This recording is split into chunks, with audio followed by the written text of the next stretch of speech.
Big Boss house లో ticket to finale race మొదలైపోయింది. Dethadi Harika, Akhil Sarthak house లోపలికి అడుగు పెట్టేశారు. ఇక ప్రతి టాస్క్ లో సైతం ఒక్కొక్క ఎక్స్ కంటెస్టెంట్స్ అయితే జంటలుగా వచ్చి టాస్క్ లెవెల్స్ ని ఆడించబోతున్నారు. ఇలా మొదటిగా అయితే అఖిల్ సర్తక్, దేతేడి హారిక అయితే అడుగు పెట్టేశారు. వచ్చి రాగానే పజర్ గేమ్ తో అయితే ఆడియన్స్ ని అట్రాక్ట్ చేసేందుకు టికెట్ టు ఫినాలి రేస్ మొదలు పెట్టేశారు. ఈ టాస్క్ లో అయితే విష్ణుప్రియ, టేస్టీ తేజ, రోహిణి గౌతమ్లు పార్టిసిపేట్ చేస్తూ వచ్చేసారు.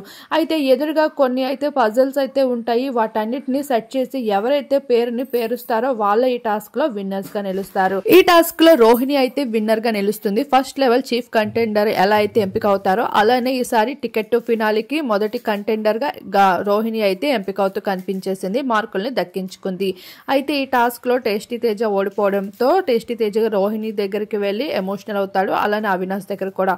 ఈ టాస్క్ లో అందరూ కూడా ఒక్కొక్కరిని సపోర్ట్ అందించుకున్నారు. కానీ నాకు మాత్రం ఎవరు సపోర్ట్ ఇవ్వలేదు అంటూ బాధపడుతూ అయితే ఇక్కడ టేస్టీ తేజ కనిపిస్తాడు. ఏ టాస్క్ లో కూడా నన్ను నేను ప్రూవ్ చేసుకోలేకపోతున్నాను అని.